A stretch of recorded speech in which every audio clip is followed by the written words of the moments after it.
آداب ناظرین، میں ہوں آپ کا میزبان عبد الواجد اور آپ دیکھ رہے ہیں تسنیم ٹی وی۔ چلیے دوستو، رخ کرتے ہیں آج کی تازہ ترین خبروں کی طرف۔ گیان واپی مسجد کے ویڈیو سروے کے آرڈر کے سلسلے میں دوسرے دن بھی ویڈیوگرافی کا عمل جاری رہا۔ صبح 8 بجے سے 12 بجے تک ہونے والی ویڈیوگرافی کی کارروائی میں شدید گرمی کی وجہ سے کچھ تاخیر ہوئی۔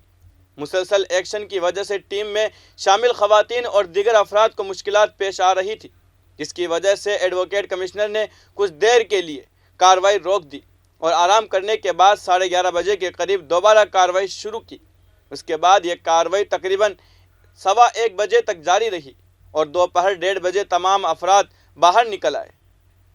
ایڈوکیٹ کمشنر نے بتایا کہ کل سروے کا کام 90% مکمل ہو گیا ہے، باقی بچے 10% کا کام آج مکمل کر لیا جائے گا۔ سروے کا کام پیر کی صبح 8 بجے دوبارہ شروع کیا جا چکا ہے۔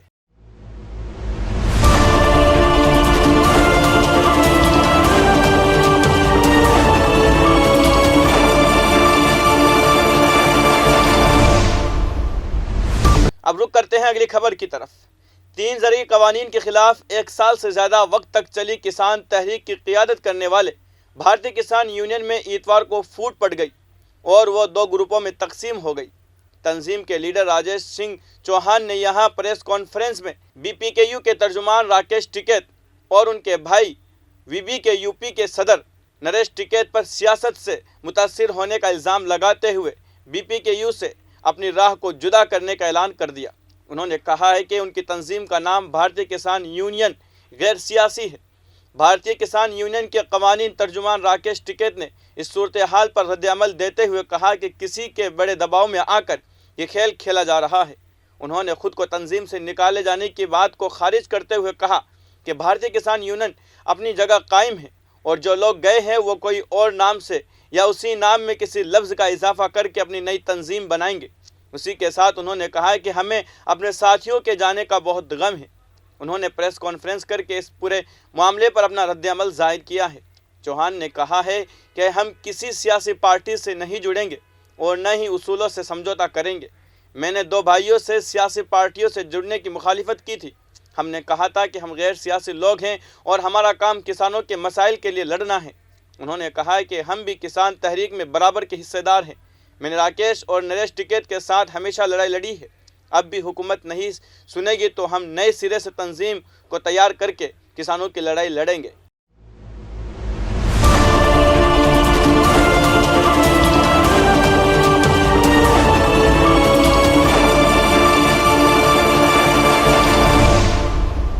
اب رخ کرتے ہیں اگلی خبر کی طرف۔ بھارتی جنتا پارٹی کے 9 اور آئی پی ایف ٹی کے 2 اراکین اسمبلی سمیت کل 11 اراکین اسمبلی آج تریپورہ میں وزیر کے طور پر حلف لیں گے۔ اس سلسلے میں ایک عہدیدار نے بتایا کہ آئی پی ایف ٹی کے میور کمار جماعتیہ کے علاوہ بپلب کمار دیپ کے وزراء کونسل کے تمام وزراء کو نئی کونسل میں شامل کیا گیا ہے۔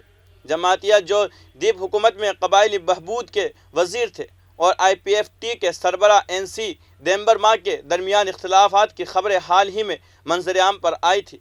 گورنر ایس این آریہ، وزیر اعلیٰ مانک ساہا، سابق وزیر اعلیٰ بپلب کمار دیپ اور دیگر معززین کی موجودگی میں راج بھون میں ایک پروگرام میں وزراء کو عہدہ اور رازداری کا حلف دلائیں گے۔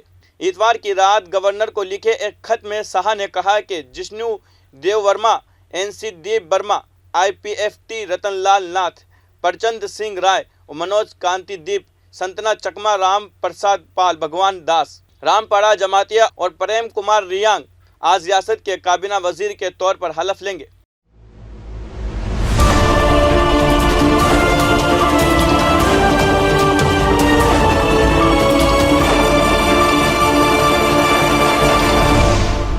اب رخ کرتے ہیں اگلی خبر کی طرف۔ ملک میں بڑھتے نفرت ماحول میں مسلم تنظیموں کی خاموشی پر اٹھ رہے سوالات کے جواب میں جماعت اسلامی ہند کے امیر انجینئر سید سعادت اللہ حسینی نے کہا کہ ملی تنظیموں پر انگشت نمائی ٹھیک نہیں ہے۔ ملی تنظیمیں اپنے اپنے طریقے سے کام کرنے میں سرگرم ہیں۔ آل انڈیا مجلس مشاورات کی جانب سے بلائی گئی ملی تنظیموں کی کانفرنس کے بعد انہوں نے خاص بات چیت کی۔ انہوں نے کہا کہ اس وقت ملک کے شہریوں کے سامنے سب سے بڑا چیلنج دستوری بالادستی کو بچانا، تاریخی و ثقافت شناخت کو باقی رکھنا اور سماج کے مختلف فرقوں کے درمیان فرقہ وارانہ ہم آہنگی کو برقرار رکھنا ہے۔ انہوں نے آل انڈیا مجلس مشاورات کی پہل کی ستائش کرتے ہوئے کہا کہ اس نے 20 اور 21 مئی کو تمام ملی تنظیموں کے لیے جو کنونشن بلائی ہے وہ قابل ستائش ہے اور وہ اس کی حمایت کرتے ہیں۔ انہوں نے کہا کہ اس طرح کے کانفرنس سے تمام ملی تنظیموں کے درمیان اتحاد قائم ہوگا اور جو ہماری ذمہ داریاں ہیں اس میں اجتماعی کوشش سے کوئی نہ کوئی مسئلہ کا حل نکالا جائے گا۔ امیر جماعت نے کہا ہے کہ ملک میں بے روزگاری کی شرح خطرناک حد تک بڑھ گئی ہے، اشیاء ضروریات کی قیمتیں آسمان سے باتیں کر رہی ہے اور امیر و غریب کے درمیان حکومت کے فیصلوں کے نتیجے میں خلیج بڑھتی جا رہی ہے۔ انہوں نے کہا کہ جو ملی تنظیموں پر انگشت نمائی کر رہے ہیں وہ صحیح نہیں ہے بلکہ ملی تنظیمیں کام کر رہی ہے۔ انہوں نے کہا کہ جماعت اسلامیہ ہر شعبے میں کام کر رہی ہے۔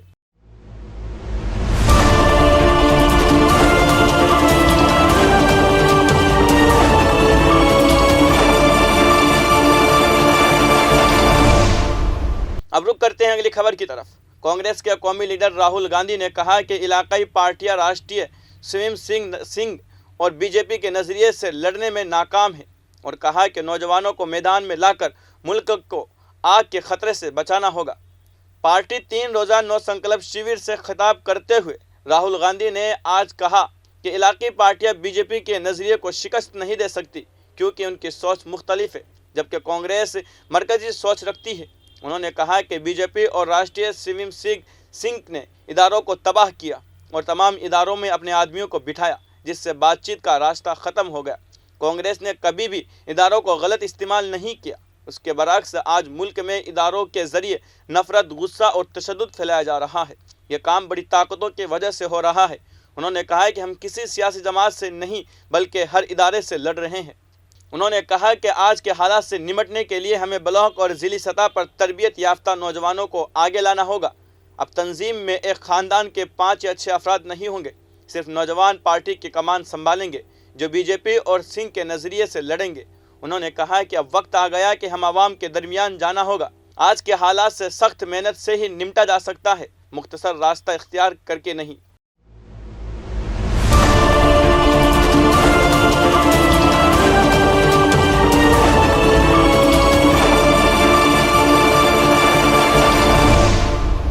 اب رخ کرتے ہیں اگلی خبر کی طرف۔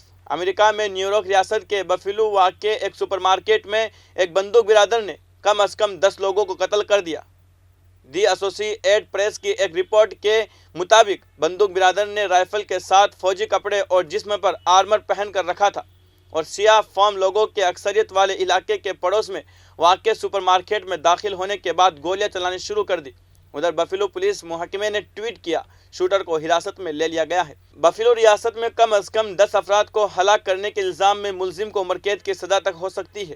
نیو یارک میں کاؤنٹی گورنمنٹ آفس کے اٹاری جان فلن نے ہفتہ کے روز کہا ملزم پر آئین میں بیان کردہ فرسٹ ڈگری قتل کا الزام ہے جس کے تحت عمر قید کی سزا کا التزام ہے۔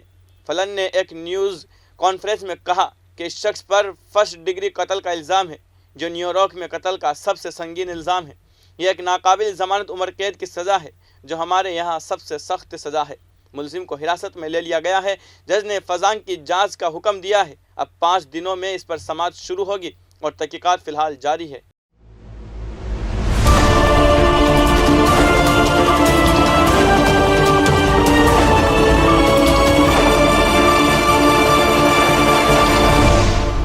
اب رخ کرتے ہیں اگلی خبر کی طرف۔ پاکستان میں اقلیتوں کے خلاف تشدد کے ایک دیگر واقعے میں اتوار کو صوبہ خیبر پختونخوا کے دارالحکومت پشاور میں 2 سکھ تاجروں کو نامعلوم مسلح افراد نے گولی مار کر ہلاک کر دیا۔ سکھ برادری نے ٹارگیٹ کلنگ کے خلاف پشاور کی سڑکوں پر مارچ نکالا۔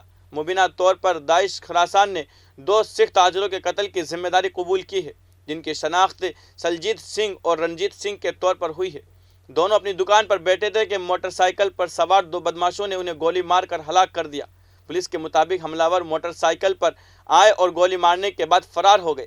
پولیس نے بتایا کہ ملزمان کی تلاشی کے لیے سرچ آپریشن شروع کر دیا گیا ہے۔ سپرنٹینڈنٹ پولیس عقیق حسن نے کہا کہ محکمہ انسداد دہشت گردی نے قتل کا معاملہ درج کر لیا ہے۔ دری اسنا پشاور کے سکھ برادری قتل کے خلاف سڑکوں پر نکل آئی۔ اطلاعات کے مطابق انہوں نے قلعہ بالا حصار کے سامنے پشاور اسلام آباد روڈ جام کر دیا۔ پاکستان کے انسانی حقوق کمشنر HRCP نے ان ہلاکتوں کی شدید مذمت کی ہے۔ کمیشن نے کہا کہ یہ پہلی مرتبہ نہیں ہوا ہے کہ پی میں سکھ برادری کو نشانہ بنایا گیا ہے، اور ہم مطالبہ کرتے ہیں کہ پاکستان پولیس فوری طور پر قصورواروں کی شناخت کرے، انہیں گرفتار کرے۔ وزیر اعظم شہباز شریف نے اس واقعے کی شدید مذمت کرتے ہوئے وزیر اعلیٰ خیبر پختونخوا کو قاتلوں کی فوری گرفتاری اور سزا کو یقینی بنانے کی ہدایت کی ہے۔ فی الحال کی خبروں میں اتنا ہی۔ ملک اور غیر ملک کی تمام خبریں جاننے کے لیے دیکھتے رہیے تسنیم ٹی وی، آپ کے میزبان عبدالواجد کے ساتھ۔ اللہ حافظ۔